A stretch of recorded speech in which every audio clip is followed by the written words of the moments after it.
नमस्कार मित्रों, मैं सीएम मिश्रा और आप देख रहे हैं रुद्र IAS चैनल। जैसा मैंने कमिट किया था कि सिख गुरुओं पर नेक्स्ट एपिसोड जल्द से जल्द हम आपके सामने लॉन्च करेंगे, तो बिना समय गंवाए हम सीधे चले आते हैं अपने सिख गुरुओं पर। तो फर्स्ट ऑफ ऑल आपको पता होना चाहिए 10 सिख गुरुओं के नाम, जिसमें सबसे पहला मेरे साथ आप कोशिश करेंगे कि सबसे पहले गुरु नानक देव जी महाराज, ये सिख धर्म के संस्थापक भी थे।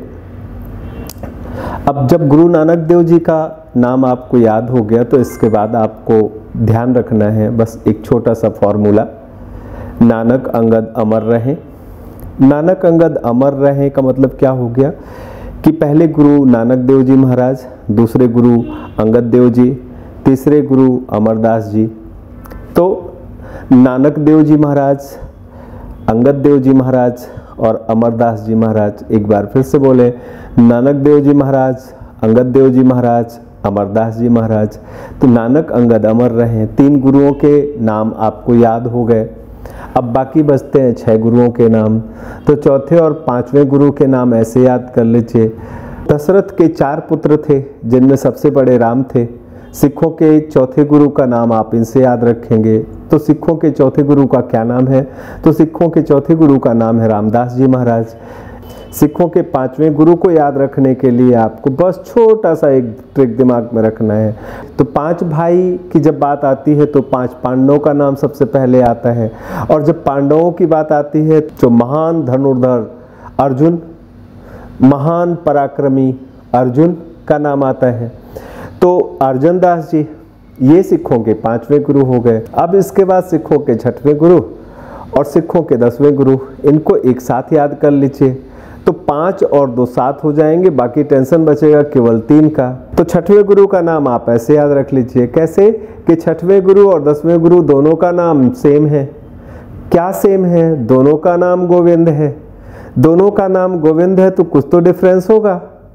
तो वो डिफरेंस क्या है? तो एक का नाम हरगोविंद है, एक का नाम गुरु गोविंद है। जिन 7 गुरुओं के नाम आप याद कर चुके हैं, एक बार फिर से रिवाइज कर लेते हैं। यही तरीके होते हैं हमें जब फैक्चुअल चीज़ों को हमें मगिंग करना होता है, रटना होता है, घोटना होता है। तो यही तरीके होते हैं कि हम अपने दिमाग में कोई लिंक बना करके, देखिए रट लेना एक अलग बात है, वो रटा भी जाता है, लेकिन समस्या यह है कि रटा हुआ जो कंटेंट है वो बहुत अधिक समय तक हम उसको प्रिजर्व नहीं कर सकते हैं, बचा के नहीं रख सकते हैं। तो इस प्रॉब्लम को सॉल्व करने का हमारे पास जो तरीका है वो ये तरीका है कि हम अपने दिमाग के जो कोशिकाएं हैं, अपने दिमाग के जो सेल्स हैं, उनमें कहीं कोई लिंक बना करके उनको वहाँ से जोड़ दें, तो हमेशा वो याद रहेंगे। तो नानक अंगद अमर रहें, एक लिंक हो गया। गुरु नानक देव जी महाराज, गुरु अंगद देव जी महाराज और अमरदास जी महाराज। चौथे गुरु रामदास जी महाराज, भगवान राम के नाम पर। 5वें गुरु अर्जुन दास जी, 5 पांडवों में से एक अर्जुन दास जी 5वें गुरु। 6वें गुरु और 10वें गुरु, 6वें गुरु गुरु हरगोविंद और 10वें गुरु गुरु गोविंद। अब बात आती है कि 7वें गुरु, 8वें गुरु और 9वें गुरु की। तो 7वें गुरु गुरु हरराय जी हैं और 8वें गुरु का नाम है गुरु हरकिशन जी। तो देखिए 3 के नाम में हर है। आप ऐसे भी एक लिंक बनाकर अपने दिमाग में रख सकते हो कि 3 के नाम में हर है। कौन कौन से गुरुओं के नाम में हर है, किस किस गुरुओं के नाम में हर है?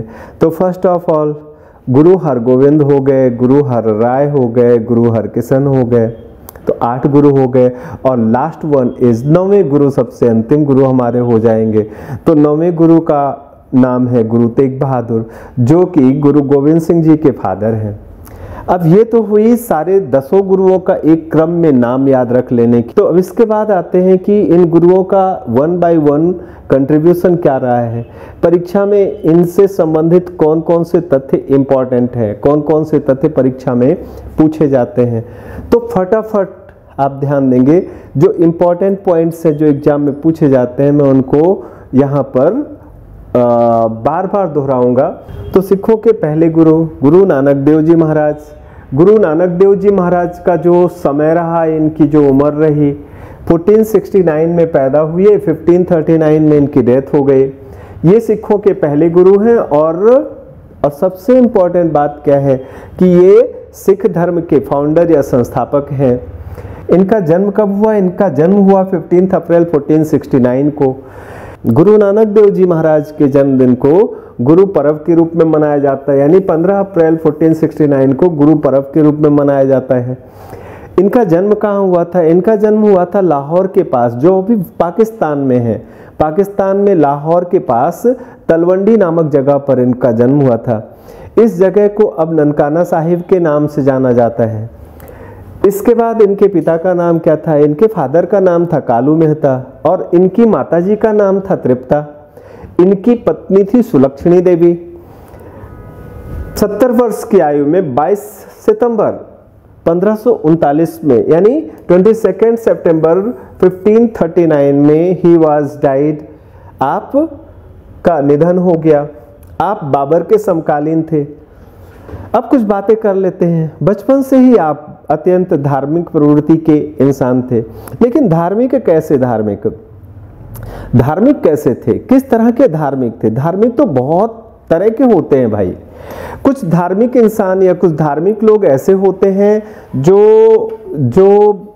धर्म के नाम पर कर्म कांड, पूजा पाठ, अंधविश्वास, इन सब चीजों को बढ़ावा देते हैं। ये उनमें से नहीं थे। इनका धर्म बहुत ही तार्किक, रैशनल और साथ ही साथ मानवतावादी भावनाओं से ओतप्रोत था। ये हिंदू मुस्लिम एकता में यकीन रखते थे। ये ईश्वर की एकता में यकीन रखते थे। इनका मानना था कि चाहे उसे राम कहो, चाहे रहीम कहो, चाहे उसे अल्लाह कहो या गॉड कहो, है सब एक ही और हम उसी परमपिता परमेश्वर के बंदे हैं। इन्होंने कहा एक तू ही निरंकार, मतलब तेरे अलावा दुनिया में दूसरा कोई सच नहीं है। सत श्री अकाल, तेरा ही जो नाम है वो हमेशा हमेशा के लिए सत्य है। सत्यम शिवम सुंदरम, तू ही सबसे सुंदर है, तू ही सत्य है। पंजाब में अमृतसर जिले में बॉर्डर के समीप में, जिसे आप बाघा बॉर्डर के नाम से जानते हो, बाघा बॉर्डर के पास इन्होंने अपना एक डेरा बनाया जो करतारपुर साहिब के नाम से जाना जाता है, लेकिन है वास्तव में वो पाकिस्तान में। तो करतारपुर साहिब या डेरा बाबा नानक के नाम से जाना जाता है। यहीं से ये अपना उपदेश दिया करते थे, अपने शिष्यों को ढेर सारी बातें बताया करते थे। कालांतर में वहाँ गुरुद्वारा दरबार साहिब का निर्माण किया गया। भक्ति आंदोलन के महानतम संतों में से एक थे। आपने ऊंच नीच, जात पात और धर्म के आधार पर जो भेदभाव हो रहे थे, उन भेदभावों को समाप्त करने के लिए संगत यानी साथ साथ बैठना, साथ साथ उठना और पंगत यानी साथ साथ भोजन करना की व्यवस्था प्रारंभ की। इसके अलावा आपने लंगर की व्यवस्था प्रारंभ की। गरीबी का सामना करने के लिए आपने साझा चूल्हा, कि सभी घरों में अलग अलग खाना नहीं बनेगा, सभी घरों का चूल्हा एक ही होगा एक गांव में।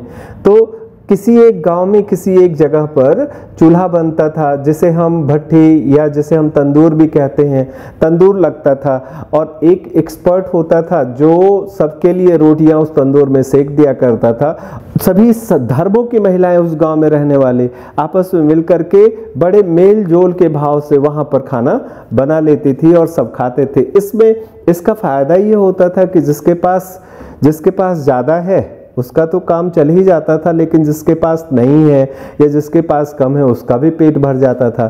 तो एक साथ कई मोर्चों पर गुरु नानक देव जी महाराज ने काम किया। इसके अलावा इन्होंने विभिन्न धर्मों की सच्चाइयों को समझने के लिए उदासी यात्रा, विभिन्न धर्मों के बीच क्या मूल तत्व है और कौन कौन से तत्व उनमें कॉमन है, इसके लिए उदासी यात्रा यानी एक लंबे समय की यात्रा की, जिसे हम उदासी यात्रा के नाम से जानते हैं। अपनी इस यात्रा के दौरान आपने यरूशलेम, मक्का, मदीना, हरिद्वार, अयोध्या, मथुरा, गया इत्यादि स्थानों का भ्रमण किया और वहाँ जो भी विभिन्न धर्मों के साधु संत थे, विभिन्न धर्मों के जो विद्वान थे, मुल्ला मौलवी थे, उनसे बातचीत करके धर्मों के सार तत्व को जाना। गुरु नानक देव जी महाराज के बाद जो सिखों के दूसरे गुरु हुए, उनका नाम था गुरु अंगद जी।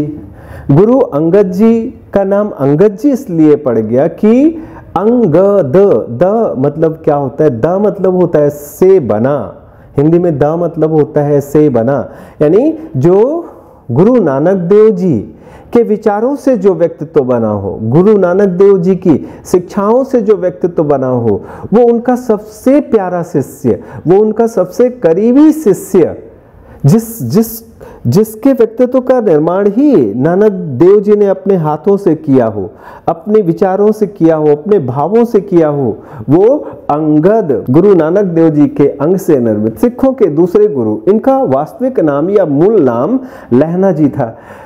गुरु अंगद देव जी ने गुरु नानक देव जी की शिक्षाओं का संकलन किया, ऑब्वियसली करना ही था। उनकी शिक्षाएं, उनके जो उपदेश थे, उनकी जो शब्द थे, उनकी जो वाणियां थे, उनका संकलन किया। उन्होंने एक नई लिपि भी बनाई, एक नई लिपि का आविष्कार किया। उस लिपि को गुरमुखी लिपि के नाम से जाना जाता है।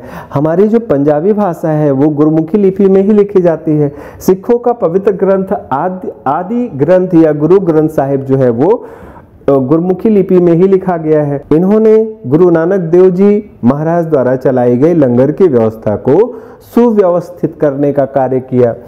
समकालीन किसके थे? तो हुमायूं के समकालीन थे आप, तो हुमायूं के समकालीन थे। इसके बाद गुरु अमरदास जी का नाम आता है। गुरु अमरदास जी जो थे वो सिखों के तीसरे गुरु थे। 73 वर्ष की आयु में आपने गुरु गद्दी प्राप्त की।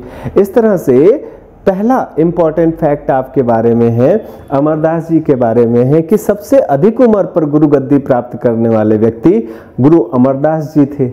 गोइंदवाल पंजाब में पड़ता है एक जगह। गोइंदवाल में आपने एक कुआं बनवाया जिसे बावड़ी के नाम से भी जाना जाता है। इस बावड़ी में 84 सीढ़ियां थी। ऐसा कहा जाता है, ऐसी मान्यता है कि मनुष्य का जो जन्म होता है वो 84,000 योनियों से होता हुआ फिर मनुष्य जन्म प्राप्त करता है और इसके बाद फिर मोक्ष की प्राप्ति होती है। तो एक एक सीढ़ी 1,000 योनियों का प्रतिनिधित्व करती थी। इन्होंने सती प्रथा और पर्दा प्रथा के खिलाफ आवाज उठाई, आंदोलन चलाया और अपने शिष्यों को सती प्रथा और पर्दा प्रथा बंद करने की सलाह दी। इसके अलावा उन्होंने मांझी और पीरी का मतलब क्या होता है? मांझी और पीरी धर्म प्रचारक होते हैं।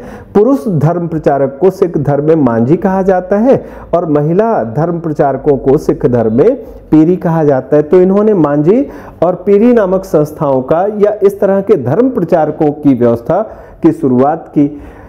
आप अकबर के समकालीन थे। इसके बाद चौथे सिख गुरु का नाम रामदास जी महाराज।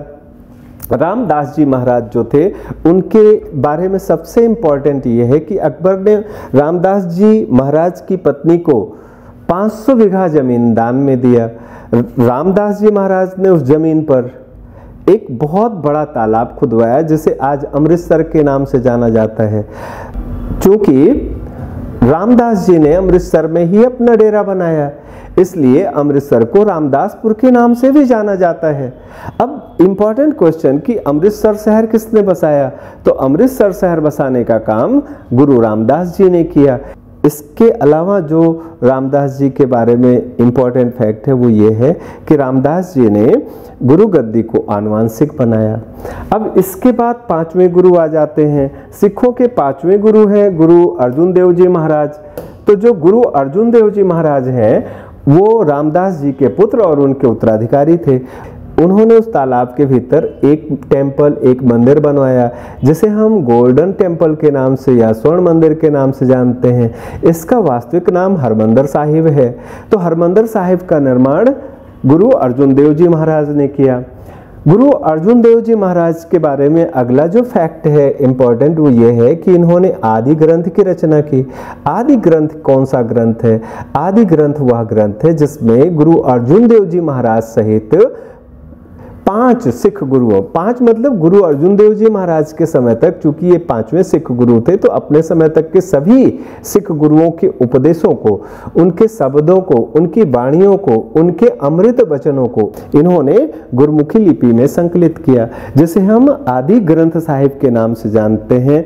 यानी आदि ग्रंथ साहिब में गुरु नानक देव जी महाराज, गुरु अंगद देव जी महाराज, गुरु अमरदास जी महाराज, गुरु रामदास जी महाराज और गुरु अर्जन देव जी महाराज के अमृत वचनों का संकलन हमें मिलता है। ये शहीदा द सम्राट यानी शहीदों के सम्राट थे। शहीदों के सम्राट क्यों कहा जाता है? क्योंकि ये पहले गुरु थे जिन्हें बलिदान देना था। अकबर के समय तक तो सिख गुरुओं और मुगलों के रिश्ते बहुत अच्छे बने रहे, लेकिन अकबर की मृत्यु के बाद जहांगीर और उसके पुत्र खुसरो में उत्तराधिकार को लेकर एक लड़ाई हुई। इस लड़ाई में जहांगीर यानी सलीम ने अपने पुत्र खुसरो को जान से मार देने का आदेश दे दिया। अपनी जान बचाने के लिए खुसरो आगरा से लाहौर की तरफ भागा। इसी बीच रास्ते में अमृतसर आया। अमृतसर में उसके दिमाग में आया कि क्यों ना गुरु अर्जुन देव जी से आशीर्वाद ले लिया जाए। बस फिर क्या था, वह गुरु अर्जुन देव जी से आशीर्वाद लेने गया तो इस बात से सलीम यानी जहांगीर खफा हो गया और जहांगीर ने अर्जुन देव जी को गिरफ्तार कर लेने का आदेश दिया। अर्जुन देव जी को गिरफ्तार करके कठोर यातना दी गई, जिसके कारण उनकी मृत्यु हो गई। तो इस तरह पहले सिख गुरु हैं जिन्हें अपने धर्म की रक्षा के लिए, अपने धर्म के लिए जिन्हें शहीद होना पड़ा। तो मेरे ख्याल से आज बस इतना ही करते हैं। नेक्स्ट एक एपिसोड और बनाना होगा। तब तक के लिए जय हिंद, जय भारत।